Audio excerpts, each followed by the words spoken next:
Semua yang bagus-bagus, yang berkualitas selama halal boleh dinikmati. Maka Allah mengatakan, katakanlah pendapatan-pendapatan seperti itu menikmati sesuatu yang halal untuk orang-orang beriman di dunia, dan juga orang kafir akan mendapatkan di dunia, namun di akhirat khusus untuk orang-orang beriman saja.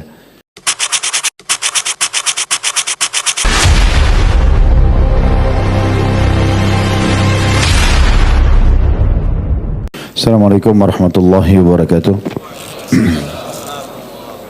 Alhamdulillah, tidak pernah berhenti kita memuji dan memuji Allah subhanahu wa ta'ala atas segala nikmat yang dilimpahkan kepada kita, terutama nikmat Islam dan iman. Karena dengan Islam dan iman kita jadi mengenal siapa pencipta alam semesta ini. Itu adalah Allah subhanahu wa ta'ala yang kita yakini sebagai satu-satunya Tuhan yang tidak ada berhak disembah kecuali Dia. Dan kita jadi faham tujuan hidup kita di muka bumi ini untuk mengabdi dan menyembah kepadanya. Kita juga punya panduan hidup. Kita tahu mana makanan, minuman, pakaian, pendapatan, pergaulan yang dibolehkan dan tidak dibolehkan. Sehingga di dunia ini selama kita melalui roda kehidupannya akan selalu merasa bahagia, dan puncaknya di akhirat nanti mendapatkan balasan surga yang abadi. Dan ini nikmat yang tentu tidak terhingga, yang harusnya setiap muslim selalu memujinya. Termasuk Allah subhanahu wa ta'ala mudahkan kita untuk bisa hadir dalam majlis ilmu seperti ini untuk mempelajari agama Allah subhanahu wa ta'ala. Selain daripada nikmat kesehatan, mungkin yang punya pasangan, nikmat pasangan, keturunan, pekerjaan dan segala macam hal yang Allah subhanahu wa ta'ala perintahkan kita untuk menikmati selama itu halal dan juga bersyukur kepadanya. Dan kalimat syukur Allah rangkaikan dengan dua kata saja, Alhamdulillah. Semua lisan kita sangat mudah untuk mengucapkan, maka selalulah ucapkan kalimat ini. Selanjutnya kita panjatkan salam hormat kita kepada penutup para nabi dan rasul. Tiada lagi nabi dan rasul setelahnya, satu-satunya nabi dan rasul yang diutus untuk seluruh alam semesta, sementara nabi-nabi sebelumnya diutus khusus untuk kaumnya. Kalau mengucapkan satu kali salam hormat kepadanya akan dibalas langsung 10 rahmat oleh Allah subhanahu wa ta'ala. Dan rahmat Allah mencakup pengampunan dosa, peninggian derajat, pemenuhan kebutuhan dan solusi dari permasalahan. Maka sangat wajar setelah memuji Allah, Alhamdulillah, kalau kita selalu mengucapkan salawat dan taslim kepada Nabi besar Muhammad sallallahu alaihi wa ala alihi wa sahbihi wasallam. Melanjutkan berdebah, karena ini pekan pertama atau tepatnya pekan terakhir sebenarnya ya, Rabu terakhir di bulan ini, maka kita membahas dosa-dosa besar. Karena sebenarnya jadwalnya pekan pertama, kedua dosa besar, pekan ketiga inspirasi hijrah, pekan keempat tanya jawab. Biasanya di pekan kelima ini kami isi dengan tanya jawab atau materi pengajian. Maka kali ini saya memilih untuk mengisi materi pengajian, dan malam ini dosa besar yang kita bahas adalah mencari pendapatan tapi dengan tujuan untuk sombong dan berbangga-bangga. Beranjak daripada hadis Nabi SAW, saudaraku siman, hadis ini dinukil oleh Al-Mundhiri dalam kitab At-Targhib Tarhibnya, dan dikuatkan oleh Syekh Albani dengan disahihkan hadis ini dengan sanad sahih di ghairihi dalam kitab Sahih At-Targhib Tarhib. Tepatnya disebutkan dalam kitab jual beli di nomor hadis 1692. Hadisnya berbunyi dari Ka'ab bin Ujrah radhiyallahu anhu. Beliau mengatakan, marra 'ala Nabi sallallahu alaihi wasallam rajulun. Ada seseorang yang sempat melewati Nabi sallallahu alaihi wasallam. Fara'a ashabu Rasulillah sallallahu alaihi wasallam min jaladihi wa nasyatihi. Dan para sahabat Nabi melihat kerja kerasnya orang itu dan semangatnya.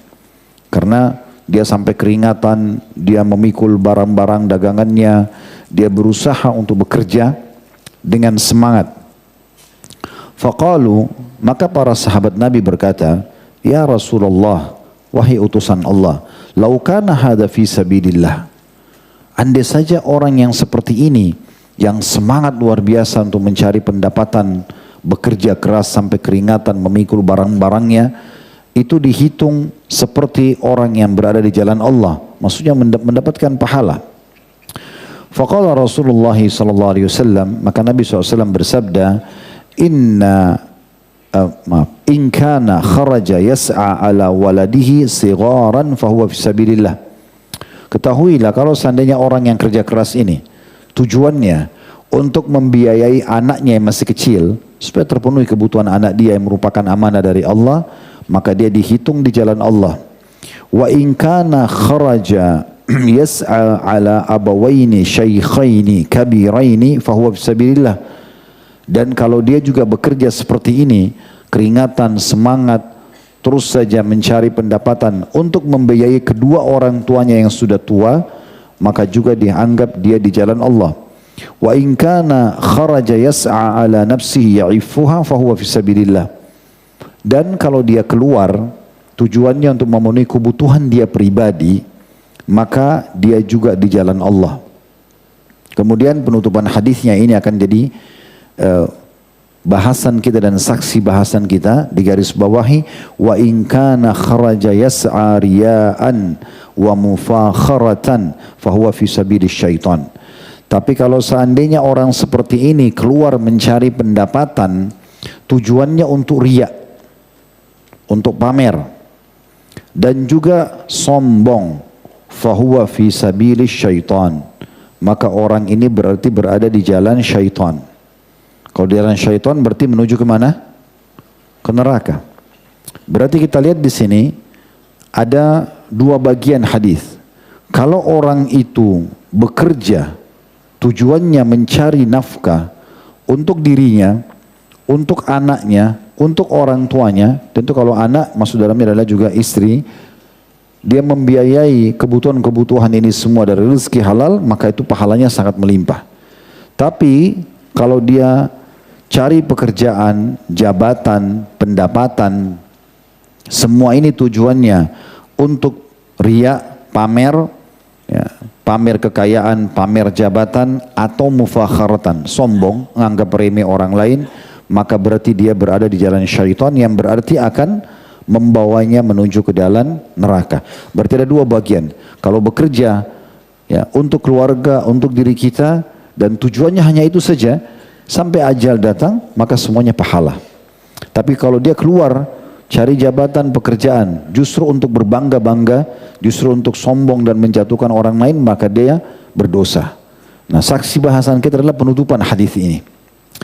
Baik, kita akan bahas teman-teman sekalian, kajian kita ini bermula dulu dengan bagaimana gambaran Islam tentang seharusnya seseorang muslim itu bekerja keras mencari pendapatan. Apakah memang ada motivasi dalam Islam yang berhubungan dengan masalah ini? Apakah itu akan dinilai pahala di sisi Allah Subhanahu wa taala? Jawabannya iya. Dan Islam sangat membenci pengangguran, malas, ya, mengemis. Semua itu dilarang dalam Islam.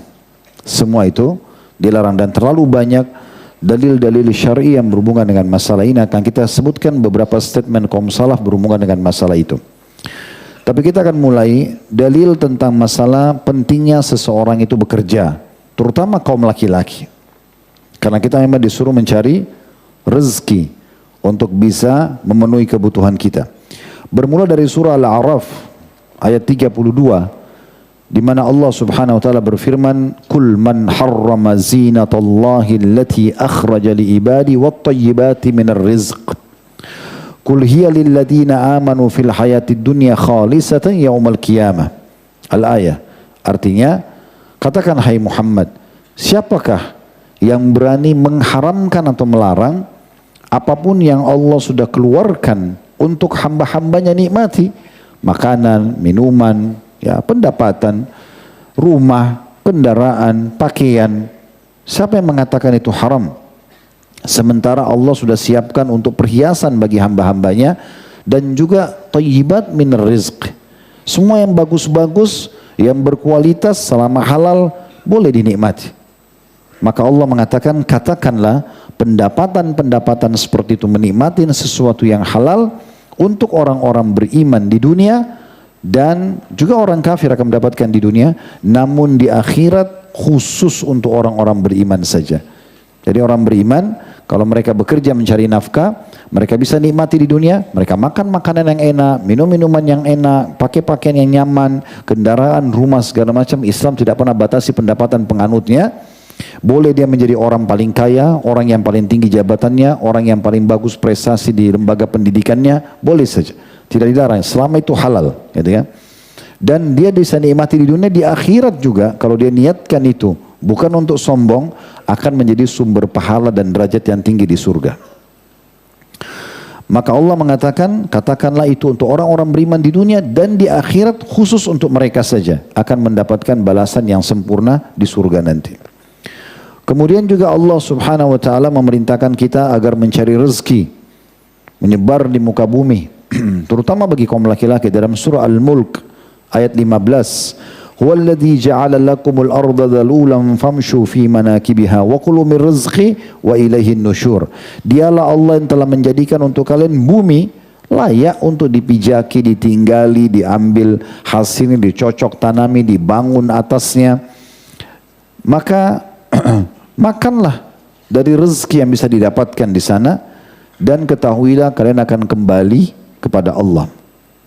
Juga dalam surah Jum'ah ayat 10 Allah Subhanahu wa taala berfirman, "Fa idza qudiyatis salatu fantashiru fil ardi wabtaghu min fadlillah wadhkurullaha katsiran la'allakum tuflihun." Kalau sudah selesai salat Jumat, kata Allah, atau selesai salat, maka menyebarlah di muka bumi. Bukan salat Jumat saja ya, semua salat, kalau sudah selesai salat, menyebarlah di muka bumi untuk mencari karunia Allah dan ikutkan kegiatan kalian itu banyak mengingat Allah. Artinya hati-hati dengan lupa kepada Allah yang terjerumus pada yang haram, agar kalian termasuk orang-orang yang beruntung. Nabi SAW bersabda dalam hadis yang masyhur riwayat Bukhari, "Li'an ya'khudha ahadukum abhulah." Ketahuilah seseorang di antara kalian wahai kaum muslimin mengambil potongan-potongan tali bersamanya. Thumma ya'til jabal, lalu dia mendatangi gunung. Thumma ya'ti bihizmatin min hatab, kemudian dia mengambil potongan-potongan kayu kering, ranting kering. Fayabi'aha, kemudian dia menjualnya, dia mengikat dengan tali tadi yang dia bawa, lalu dia pikul di pundaknya, dia bawa ke pasar, dijual. Fayastagni bithamaniha, kemudian dia mulia, bisa memenuhi kebutuhannya dari nilai jual ranting kering itu. Khairun lahu min an yas'alan nas, akan lebih baik baginya daripada dia mengemis kepada orang. A'tauhu au mana'u, baik orang-orang memberikan atau orang menolaknya. Dan kita lihat bagaimana statement banyak sekali di antara salafus salih. Saya ingin mulai dengan penyampaian yang disampaikan oleh Luqman Al-Hakim alaihi salam. Ini seorang nabi, walaupun beliau tidak masuk dalam hitungan 25 nabi dan rasul, tetapi disebutkan dalam Al-Quran namanya surah Luqman. Ada Luqman ya. Luqman alaihi salam berkata kepada anaknya dalam satu riwayat, "Ya bunayya, wahai anakku, istagni bil kasbil halal." Selalu cari pendapatan halal. Jangan pernah malas, jangan pernah mengemis. Bekerja, cari pendapatan tapi halal. Fa innahu maftakara ahadun illa asabathu ihda thalathu khisal. Karena tidak ada orang yang meninggalkan pendapatan bekerja yang halal itu kecuali dia akan ditimpa salah satu dari 3 permasalahan. Yang pertama kata Luqman, rikkatun fidinihi, lemah agamanya. Orang yang tidak punya pendapatan, malas, pengangguran, agamanya lemah. Bisa dibeli ya, dengan sebungkus makanan, dengan pakaian, pindah agama. Agamanya lemah. Tapi di saat kita punya pendapatan, punya pekerjaan, agamanya kuat. Maka yang paling pertama musibah yang datang kepada orang yang malas dan tidak punya pendapatan, lemah agamanya, lemah keyakinannya. Yang kedua, kata beliau, au dha'fun fi aqlihi, atau akalnya lemah. Akal juga bisa lemah.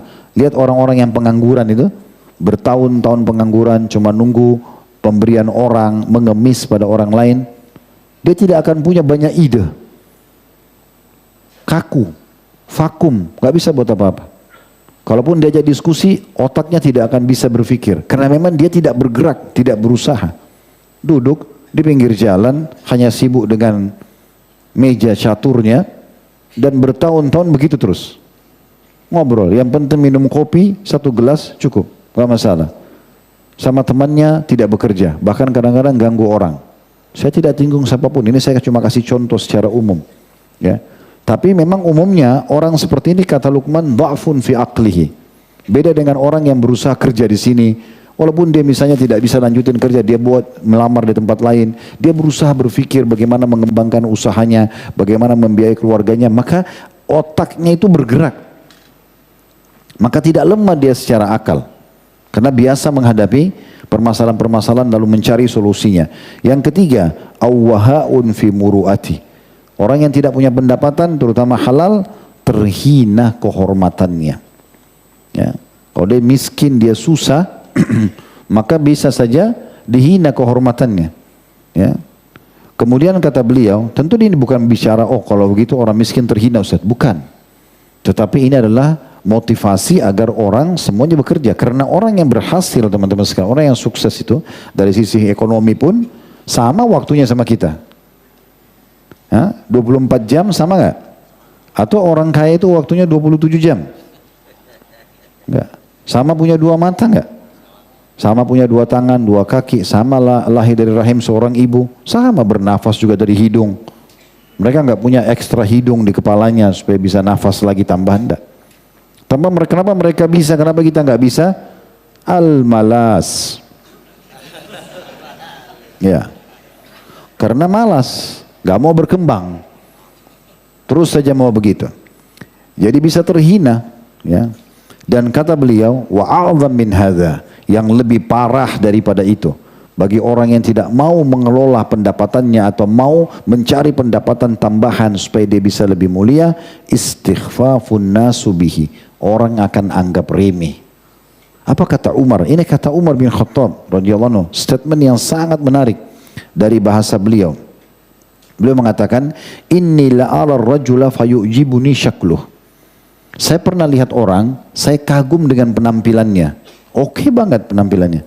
Tampan, bersih, berwibawa. Kata Umar, fa idza sa'altu anhu faqila la 'amala lahu saqata min 'aini. Tapi pada saat saya tanya, ada kerjaannya enggak?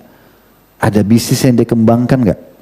Ada kreativitas yang dia lakukan untuk punya pendapatan? Kalau dikatakan tidak ada, maka jatuh dia dari mataku. Gak punya penilaian. Ya. Begitu juga diingatkan oleh Qais ibn Asim rahimahullah. Pada saat beliau mau wafat, seorang ulama di masanya, dia mengumpulkan anak-anaknya sambil dia memberikan nasihat begini. Alaikum bil mali wastina'ah. Kalian harus mencari pendapatan, punya harta, ya, dan mengelolanya dengan baik. Fa innahu mambahatul karim, karena dia adalah sumber yang baik. Punya pekerjaan, punya pendapatan, mulia. Wa yustagna bihi 'anil laim, dan menyelamatkan dari kehinaan. Wa iyyakum wal mas'alah, dan jangan pernah buka pintu mengemis. Fa innahu akhiru kasbar rajul, karena dia adalah pendapatan terakhir bagi seseorang. Kalau betul-betul usaha kita sudah bangkrut, kita nggak bisa lagi makan pada hari itu kecuali minta, maka di saat itu kita minta. Dan perlu teman-teman tahu, terutama kaum laki-laki di sini, ya, Nabi SAW dalam banyak hadis, beliau yang mulia, beliau melarang umatnya, terutama dari kalangan laki-laki, itu untuk meminta sesuatu selama masih punya bekal makan walaupun 1 kali sehari. Kalau kita masih punya bekal untuk makan sehari, nggak boleh ngemis. Mau kerja, cari pendapatan mulia, bukan ulurin tangan. Dan ingat hadis Nabi SAW, tidak ada orang yang membuka pintu afaf, kemuliaan. Dia mau punya pendapatan tapi dari hasil kerjanya, kecuali Allah bukakan pintu kekayaan. Dan tidak ada orang yang membuka pintu mengemis, minta-minta sama orang, kecuali Allah akan bukakan pintu kemiskinan. Ya, ini jelas sekali dalilnya. Sa'id bin Musayyib rahimahullah, seorang ulama tabi'in juga berkata, la khaira fi man la yatlubul mal. Tidak ada penilaian positif dan baik bagi seseorang yang tidak bekerja mencari pendapatan. Malas, pengangguran, nggak boleh dinilai baik. Ini kata Sa'id bin Musayyib. Ini ulama besar kalangan tabi'in, muridnya Abdullah bin Umar radhiyallahu anhu. Kalau antum baca Sa'id bin Musayyib, ini ulama besar. Beliau mengatakan tidak ada kebaikan bagi orang yang tidak cari pendapatan. Yaqdi bihi daina, yang dia bisa bayar utang-utangnya dari pendapatan itu. Wa yasunu bihi irdah, dia jaga kemuliaannya, ya, nama baiknya. Wa yaqdi bihi zimama, memenuhi kebutuhan-kebutuhannya. Wa in mata, kalau dia mati, taraka mirathan liman ba'dah, dia bisa tinggalkan warisan buat anak cucunya. Selama hidup terpenuhi, meninggal juga tinggalkan baik untuk anak cucunya, ya. Jadi pendapatan itu luar biasa dalam Islam, ya. Saya pernah menyusun teman-teman sekalian sebuah tema.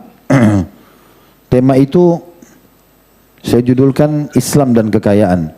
Di situ kami sebutkan 40 alasan secara agama kenapa kita harus punya pendapatan.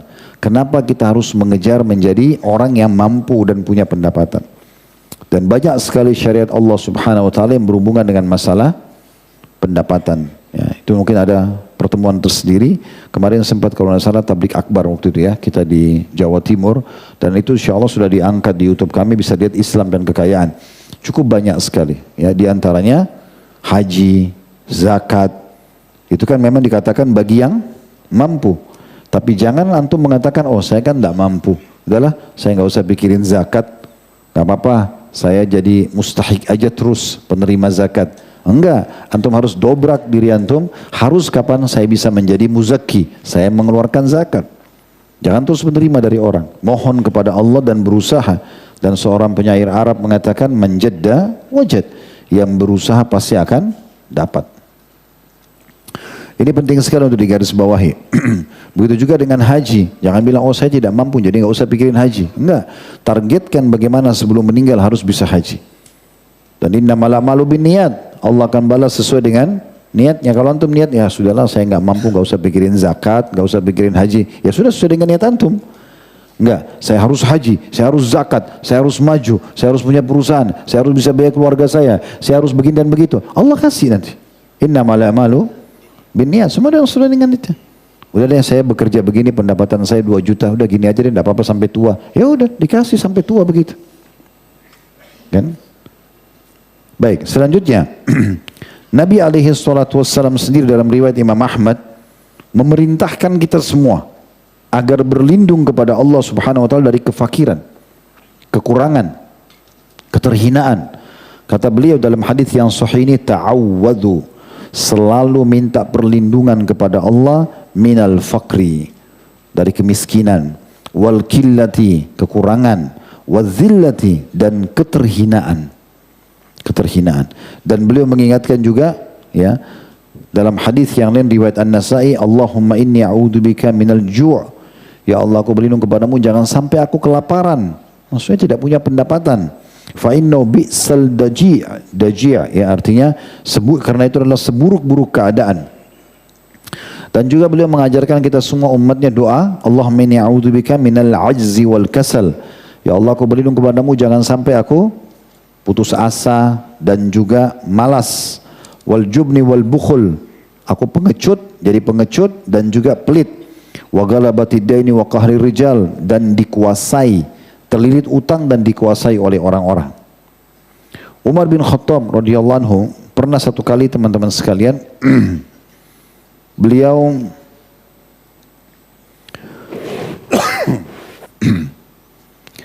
pada saat itu pernah masuk ke dalam masjid selepas Jumat, menemui ada sebagian orang duduk.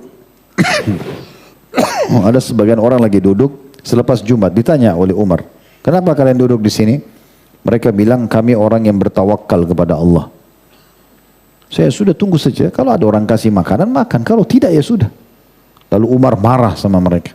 Umar mengatakan, janganlah seseorang di antara kalian sampai menghardik mereka. Janganlah seseorang di antara kalian berkata, saya duduk di sini dan bertawakal kepada Allah, sementara dia tidak berbuat apa-apa.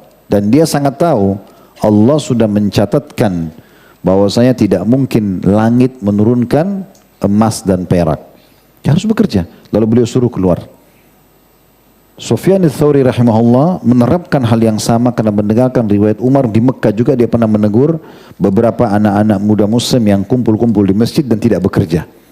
Ya, kemudian beliau menegurnya sambil mengatakan keluarlah dan carilah pendapatan, berkreasilah, ya, kreatiflah dan jangan kalian menjadi beban bagi kaum muslimin. Jadi kalau kita mau bahas ini butuh pertemuan panjang ini. Ya, biasanya kalau bahas tentang masalah motivasi kerja, etos kerja, ini butuh waktu yang cukup panjang. Tapi ini insya Allah mewakili pentingnya seseorang muslim peduli dengan masalah pendapatannya. Nah, dalam mencari pendapatan ini teman-teman sekalian, kita sudah dengar tadi motivasinya dalam Islam. Kita disuruh cari rezeki dan tidak ada batasannya. Yang penting kita poinnya halal dan jangan lupa hak-hak Allah seperti mengeluarkan zakat yang wajib dan sedekah yang sunnah. Maka kita harus perhatikan teman-teman sekalian dalam mencari pendapatan dua hal. Yang pertama jauhi yang haram dan yang kedua bahasan kita. Jangan karena sombong dan untuk berbangga-bangga. Karena nanti pendapatannya malah jadi masalah buat dia. Kita bahas dulu masalah tidak bolehnya ada pendapatan yang haram. Ya, cukup banyak dalil yang memerintahkan kita untuk makan, minum, cari pendapatan yang halal ya. Cukup banyak. Di antaranya surah Al-Baqarah 172, ya ayyuhalladzina amanu kulu min thayyibati ma razaqnakum, hai orang beriman makanlah dari rezeki yang baik-baik yang kami berikan kepada kalian. Juga dalam banyak ayat Allah mengatakan halalan thayyiba, yang halal dan juga yang berkualitas. Ya, bahkan dalam Islam boleh ikhwan dan akhwat sekalian antum masuk ke satu supermarket atau toko buah, ada anggur nilainya 200.000 kualitas A, ada anggur kualitas B harganya 100.000. Kita mampu beli yang 200.000, beli yang 200.000. Kalau diniatkan untuk menikmati apa yang Allah kasih boleh, nggak masalah. Tapi bukan untuk berbangga-bangga. Nih saya beli anggur yang paling bagus, nggak, bukan. Memang kita beli karena Allah memberikan kita rezeki. Itu masuk dalam konsep halalan yang dibolehkan, thayyibah, berkualitas. Jadi boleh, karena ada masalah. Kita boleh pada saat kita butuh makan makanan terbaik, beli pakaian terbaik, kita memiliki rumah yang luas, kendaraan yang bagus. Bukankah Nabi SAW mengatakan kebahagiaan itu justru ada di 4. Istri yang soleha, rumah yang luas, tunggangan yang nyaman, tetangga yang baik. Dan justru penderitaan dan kesesaran ada di 4. Istri yang durhaka, rumah yang sempit, kendaraan yang sulit, dan tetangga yang buruk. Ada motivasi kita untuk itu. Tidak ada larangan dalam Islam. Jangan selalu salah dalam pemahaman kata-kata zuhud. Saya mau zuhud aja Ustaz. Apa itu zuhud? Tinggalkan dunia untuk akhirat. Salah. Akhirnya bajunya compang-camping, ya, pakai kaos kaki robek, ya, misalnya penampilannya kumuh. Ini dari mana dalilnya? Dari mana dalil syariatnya mana? Nabi SAW pernah melihat ada satu orang di masjid. Ini sahabat. Berantakan penampilannya, lalu kata Nabi SAW, pertanyaan pertama, kau punya harta enggak? Dia bilang ada ya Rasulullah. Orang ini disebutin, saya punya unta, saya punya domba, saya punya kuda. Kata Nabi SAW, berarti nikmat besar Allah. Itu kan ada nikmat Allah pada dirimu, karena itu pada masa itu adalah harta yang besar. Seperti orang punya beberapa kendaraan di masa kita sekarang. Maka kata Nabi SAW, kalau gitu mana kau dari bekas nikmat Allah pada dirimu? Kenapa enggak nampak? Gitu kan? Allah mau kita pakai baju bagus, Allah mau kita berpenampilan rapi, Allah mau kita wangi, Allah mau kita bersih, Allah mau kita sehat, Allah mau itu. Kan? Maka kita harus menjaga ini dengan niat memang menikmati apa yang Allah berikan buat kita. Itu tujuannya, ya. Nah, kalau kita cari pendapatan yang baik, maka hindari dua hal tadi saya bilang, sesuatu yang haram, yang Allah larang, dan juga jangan sampai yang saksi bahasan kita, riya, pamer-pamer, dan juga kita untuk sombong. Nah, kalau haramnya beranjak daripada hadis Nabi SAW riwayat At-Tabarani dan Al-Bazzar, ini dinukil oleh Abdullah bin Sa'ad Al-Falih dalam kitab beliau. Judulnya sebenarnya akibat makanan haram bahasa Indonesianya ya. Jadi bahasa Arabnya fannaru aula bihi atharu aklul haram. Neraka lebih pantas bagi orang yang pendapatannya haram. Beliau menukil hadis yang masyhur riwayat Tabarani dan juga Al-Bazzar. Kata Nabi SAW, lan tazula kadama abdin yaumal qiyamati hatta yusalan arba'a. Tidak akan beranjak kedua telapak kaki seorang hamba pada hari kiamat sampai ditanya 4 perkara. An umurihi fima afnah. Yang paling pertama, umurnya di mana dihabiskan. Waktu antum habiskan di mana. bermanfaat atau tidak. Allah akan tanya nanti per detiknya. Yang kedua, wa an syababi fima ablah, masa mudanya di mana dia habiskan, di mana dia masih sehat, matanya masih terang, ya tulang-tulangnya semua masih kuat. Orang kalau tua kan matanya rabun, badannya melemah. Ya, di masa muda ditanya, di mana kamu habisin? Pada ketaatan atau bukan? Makanya saya paling tidak setuju teman-teman sekalian kalau ada yang mengatakan, masih muda, mumpung muda nikmati. Nikmati apa? Buat dosa, ganggu orang, ya mabuk-mabukan, dalam maksiatan Allah. Ini keliru, justru masa muda dipakai untuk ketaatan. Ya. Jadi kalau anak-anak muda kadang-kadang pergi pengajian dianggap aneh. Harusnya tidak aneh, itu yang bagus. Ya. Masa yang hadir di pengajian sudah 90 tahun, sudah sebentar lagi mau mati, kan gitu. Baru mau belajar agama. Kata Urwah bin Zubair rahimahullah, seorang ulama tabi'in, tidak ada seseorang yang paling buruk saya pernah lihat dibandingkan orang tua bodoh dalam agama. Mana dia dari masa mudanya? Nanti tua baru mau baca Quran? Enggak, sekarang mumpung masih muda. Yang ketiga, ini yang jadi saksi bahasan kita, wa an malihi min aina iktasaba wa fima anfaqa. Dan tentang hartanya, ya di mana dia dapatkan dan kemana dia keluarkan. Nah ini akan ditanya hari kiamat. Saya pernah jelaskan, saya ingatkan kembali. Jadi dalam pendapatan harta ini ada 4 golongan manusia. Yang pertama yang paling baik, sumbernya halal, dikeluarkan pada yang halal. Antum kerja cari nafkah halal, antum biaya keluarga, tadi yang dalam hadis ya, biaya orang tua, biaya anak, biaya istri, kebutuhan antum, sedekah, itu paling baik. Sumbernya halal, keluar pada halal. Yang kedua, ini buruk. Buruk sebagian, bagus sebagian, yaitu pendapatan halal tapi dikeluarkan pada yang haram. Antum kerja halal tapi dipakai zina, dipakai judi. Setengahnya pendapatan halalnya waktu kerja bagus, berpahala, tapi dikeluarkannya pada yang haram jadi dosa. Itu akan ditanya, makanya dikatakan kata Nabi SAW tentang harta, dari mana pendapatan, di mana keluarkan. Nah ini kan penting. Berarti bukan hanya dari mana saya dapat, tapi dipakai untuk apapun akan ditanya. Yang ketiga ini dosa. Dibalik dari yang kedua tadi. Ini pendapatan haram tapi dipakai untuk halal. Hasil korupsi, hasil manipulasi dipakai umroh. Atau kasih orang tua, sedekah, nggak diterima ini. Dalam sebuah hadis kata Nabi SAW, tidak ada seseorang hamba yang bersedekah dari harta haram kecuali akan menambah hukuman Allah padanya. Nah, begitu koruptor pada biayain orang umroh haji, tambah dosa aja buat dia.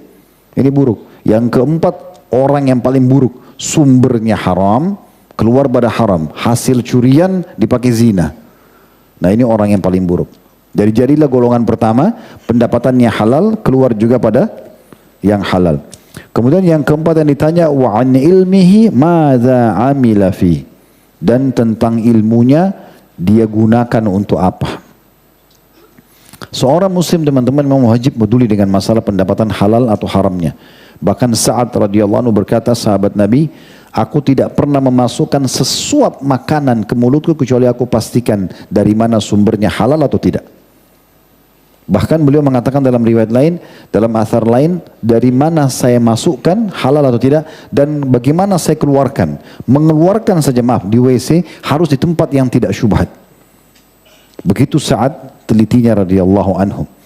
Nabi SAW mengingatkan memang akan ada keadaan umat ini di akhir zaman. Dalam hadis Bukhari kata beliau, ya'ti 'alan nasi zamanun la yubalil mar'u ma akhadha minhu aminal halali aminal haram. Akan datang zaman nanti, ya, banyak manusia atau umat Islam ini tidak peduli lagi dari mana sumber pendapatannya, apakah halal atau haram. Nah kalau ada yang bertanya, lalu apa masalahnya Ustaz kalau dari sumber haram? Banyak sekali. Yang pertama, hilang keberkahan daripada pendapatan itu. Sebanyak apapun pendapatan antum selama haram tidak ada keberkahan. Apa makna berkah? Cukup. Biar kita punya pendapatan ratusan juta, tapi nggak ada, tiba-tiba aja habis, nggak tahu kemana. Tapi kalau keberkahan, pendapatan cuma 2 juta, 3 juta, 4 juta, tapi berkah, artinya Allah SWT berikan kecukupan. Ada orang hidup sama 2 anaknya, 3 anaknya, istrinya ada, mertuanya kadang-kadang datang, bisa dibiayai dari uang itu, ada keberkahan. Itu yang paling pertama. Itu diangkat daripada sabda Nabi SAW, beliau angkat dalam bukunya ya, al-bay'ani bil khiyari malam yatafarraqa. 2 orang yang sedang transaksi jual beli, ya itu punya pilihan untuk melanjutkan transaksi atau putus atau tidak lanjutkan selama belum berpisah. Fa in sadaqa wa bayyana, kalau dua-duanya jujur dan transparan, burika lahuma fi bai'ihima, Allah akan berkahi di transaksi mereka. Antum kalau jual motor, pernah tabrakan, ditanya, pernah tabrakan enggak? Pernah. Cuma saya sudah bawa ke bengkel, coba lihat aja, sudah baik kok. Enggak masalah. Jangan bilang, oh enggak pernah tabrakan, padahal sudah 3 kali tabrakan. Maka itu tidak akan terjadi transaksinya. Orang cuma ambil nomor telepon, pergi, enggak transaksi. Wa in katama wa kadaba, kalau seandainya dua-duanya menyembunyikan dan berdusta, muhikat barakatu bai'ihima, akan diangkat keberkahan transaksinya. Kemudian yang kedua, tidak akan diterima doanya. Dia panjatkan bagaimanapun, kalau pendapatannya haram tidak diterima. Kata Nabi SAW kepada Sa'ad bin Abi Waqqas dalam sebuah riwayat At-Tabarani, ya Sa'ad, atib mat'amak takun mustajabat da'wah. Wahai Sa'ad, perbaiki sumber pendapatanmu, makananmu harus halal, maka doamu akan diijabah.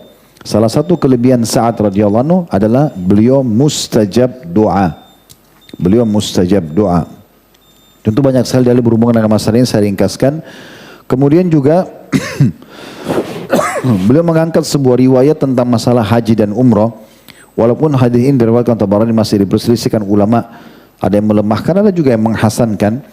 Kata Nabi SAW, idza kharaja ar-rajulu hajan bi nafaqatin thayyibah. Kalau seandainya seseorang keluar pergi haji menggunakan pendapatan yang baik, yang halal. Wa wada'a rijlahu fil gharzi, dan dia mulai meletakkan kakinya di jalan yang dia mau melangkah untuk pergi haji, fanada labbaik Allahumma labbaik, lalu kemudian mulailah dia membaca talbiyah, labbaik Allahumma labbaik, ya Allah aku jawab panggilanmu dengan santun. Nadahu munadin minas sama, maka akan ada seruan dari satu malaikat di langit yang berkata kepadanya, labbaika wa sa'daik, ya, panggilanmu telah dijawab, ya, dan kebahagiaan akan engkau dapat. Zaduka halal, bekalmu halal, warahilatuka halal, tungganganmu juga halal, wa hajjuka mabrurun ghairu ma'zur, dan hajimu akan mabrur, ya, dan tidak akan ditolak. Wa idza kharaja bin nafaqatil khabitha, dan kalau seandainya dia keluar pergi haji, umrah masuk dalamnya dengan pendapatan haram, wa wadha'a rijlahu fil gharzi, lalu dia letakkan kakinya, pijakan di tanah yang dia ingin menuju ke Mekah, fanada labbaik, kemudian dia mulai ucapkan talbiyah labbaik, maksudnya ya Allah aku jawab panggilanmu. Nadahu munadi minas sama, maka akan dia diseru oleh seorang pemanggil atau malaikat dari langit mengatakan, la labbaika wala sa'dik, tidak akan dijawab panggilanmu ini dan juga tidak ada kebahagiaan untukmu. Zaduka haram, pendapatanmu haram, wa nafakatuka haram, juga pendapatanmu haram, wa hajjuka ghairu mabrur, dan hajimu tidak akan pernah, ya, diterima. Dalam hadis yang lain, hadis riwayat Ahmad, kata Nabi SAW, la yaktasibu abdun malan min haramin fayunfiku minhu fayubaraku lahu fi. Tidaklah seorang hamba mencari harta dari keharaman lalu menafkahkan dengan diberikan keberkahan. Maksudnya tidak akan ada keberkahan dari nafkah yang haram. Wala yatasaddaqu bihi fayuqbalu min. Kalaupun dia sedekah tidak akan diterima darinya. Wala yatruku khalfa dhahri illa kana zadahu ilan nar. Dan tidak ada yang dia tinggalkan sebagai warisan kecuali hanya akan menambah, ya, langkah dia menuju ke neraka. Innallaha azza wa jalla yamhus sayyi bis sayyi. Allah tidak akan pernah menghapus kesalahan dengan kesalahan, walakin yamhus sayyi'a bil hasan, tapi Allah akan hapus dosa-dosa itu dengan kebaikan-kebaikan. Innal khabitha la yamhul khabith. Ketahuilah keburukan tidak akan pernah membersihkan keburukan yang lain. Juga ada statement yang menarik yang saya selalu jadikan motivasi pribadi, ya. Teman-teman bisa jadikan pegangan juga, perkataan Abdullah bin Umar radhiyallahu anhuma tentang pendapatan haram. Beliau mengatakan, sungguh aku menolak 1/6 dirham. 1 dirham itu kecil sekali, dibagi 6 lagi. Saya 1.000 rupiah dibagi 6 lagi, ya, 150 rupiah atau 200 rupiah. Ini contoh saja. Ini istilah di masa itu dirham, dan bukan berarti angkanya sama, tapi ini contoh 1 dirham itu kecil sekali. 1/6 dirham dipecah lagi jadi 6, ya. Sungguh aku menolak 1/6 dirham dari keharaman adalah lebih baik daripada 100.000 dirham yang dinafkahkan di jalan Allah. Jadi menolak yang haram sedikit lebih baik di sisi Allah menurut Abdullah bin Umar dibandingkan kita sedekah dengan uang yang besar. 1/6 dirham yang ditolak haram lebih aku sukai daripada aku bersedekah dengan 100.000 dinar atau dirham. Abdullah bin Mubarak rahimahullah, seorang ulama tabi'in, mengatakan, sungguh jika aku menolak 1 dirham dari syubhat, lebih aku sukai daripada bersedekah dengan 600.000 dirham. Nolak 1 dirham, ini ditawarin kita, tapi tidak jelas. Teman kantor tawarin transaksi yang tidak jelas, apalah pendapatannya, tapi kita ragu. Udah, nolak itu lebih baik, kata Abdullah bin Mubarak, daripada bersedekah dengan 600.000 dirham. Kita tolak 1.000 rupiah haram, lebih baik pahalanya di sisi Allah daripada bersedekah dengan 600 juta rupiah misalnya. Itu statement para ulama salaf. Kemudian beliau mengatakan juga hati itu akan rusak dengan pendapatan haram. Imam Ahmad pernah ditanya, bagaimana caranya agar hati bisa lunak, mudah tersentuh. Kalau diingatkan nggak boleh akhi, nggak boleh ukhti, ini haram, jangan dilakukan, lakukan ini karena ini baik. Bagaimana hati bisa lunak, bisa menerima itu? Beliau mengatakan dengan pendapatan yang halal. Jadi kalau ada masalah ini, rumah tangga sering ribut suami istri, anak nakal, salah satu faktor yang harus kita teliti adalah sumber yang mereka makan halal atau tidak. Itu permasalahan. Jadi kalau halal itu, subhanallah, harta halal tidak akan merusak apapun. Bahkan harta halal, biar antum lupa handphone antum satu tempat, kalau itu halal akan antum temukan kembali.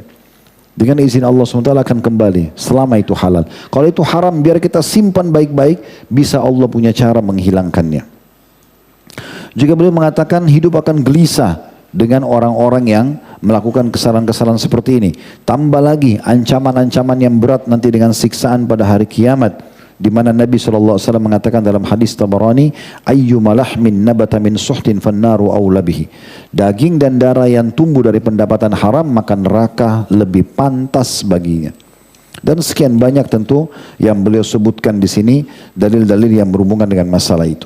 Tadi saya bilang pendapatan harus halal, dan kalau dia tidak akan atau dia akan terganggu kalau kita melanggar 2 hal, pendapatannya haram atau kita karena sombong dan pamer, ya, juga merendahkan orang lain.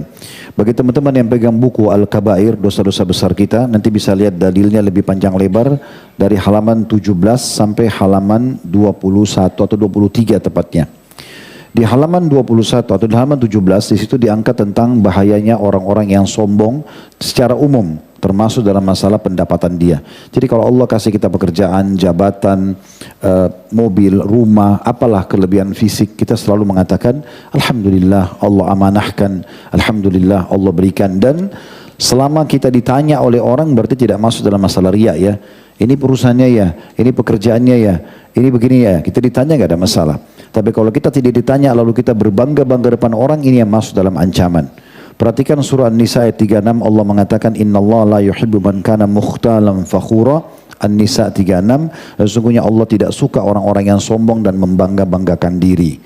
Dalam surah Luqman ayat 18, innallaha la yuhibbu kulla mukhtarin fakhur. Sesungguhnya Allah tidak menyukai setiap orang yang sombong dan juga suka membangga-banggakan diri.